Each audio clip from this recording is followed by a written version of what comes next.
বিশ্বব্যাপী উদযাপিত বকরি ঈদ বা ঈদ উল আজহা শনিবার সকাল থেকেই প্রথা মাফিক নামাজ পাঠ এবং সৌজন্য বিনিময় করেন মুসলিম ধর্মাবলম্বীরা। ত্যাগ এবং উৎসর্গের উৎসব হিসেবে উদযাপিত বকরি ঈদ বাংলা, অসম সহ দেশের বিভিন্ন প্রান্তে উদযাপিত হচ্ছে বকরি ঈদ।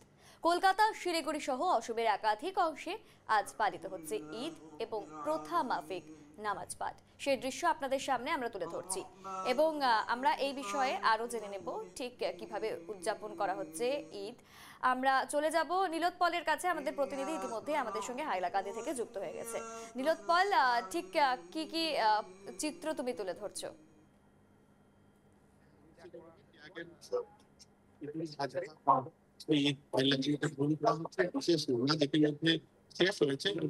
প্রার্থনা চলছে, দেখা গেছে যে বার্তা করছেন দেখানোর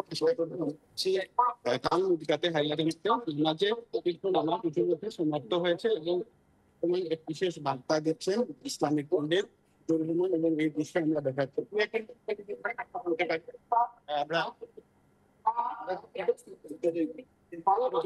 ঈদের নামাজ জন্য বাসে কি কি করবেন?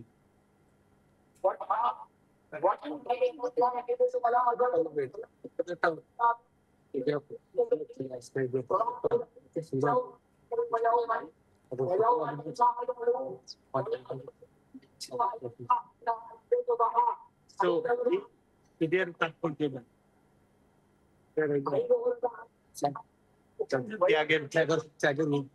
সবাই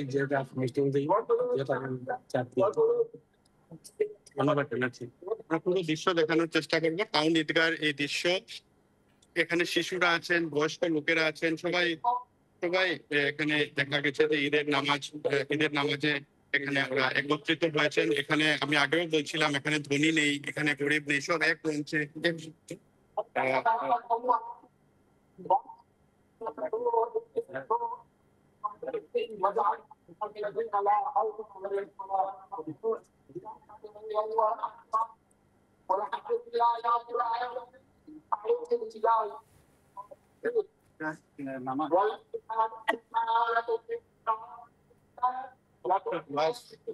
শেষ হয়নি।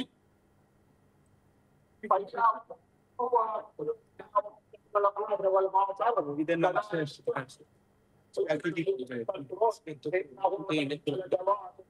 গ্রামের। তোমার কি নাম? দুই ভাই? তো কি নামাজ শেষ পড়ে কি বললে? আল্লাহকে কি বলবে? নিশ্চিত ভাবে সবাই দেখা গেছে এখানে একসঙ্গে এক স্থানে এসে উপস্থিত হয়েছেন। ঈদের নামাজ হচ্ছে। প্রতিকূল আবহাওয়া বলতে আসতে পারে, তার একত্রিত হয়েছেন। আপনারা কয়েকটি ছাত্রাও দেখতে পাবেন। শিশু নিয়ে এসছেন, নিয়ে এসছেন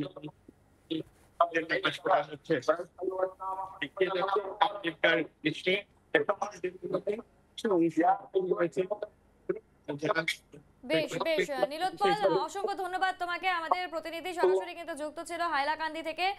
ঠিক যেই দৃশ্য তিনি তুলে ধরলেন, একেবারে কিন্তু ইতিমধ্যে নামাজ পাঠ সম্পন্ন হয়েছে বেশ কারোর, এবং এই নিয়ে কিন্তু একেবারে সেখানে উৎসবমুখর পরিবেশ। সকলেই কিন্তু আজ সৌজন্য বিনিময় এবং একেবারে উৎসর্গের উৎসব হিসেবে এই ঈদ উদযাপন করছেন।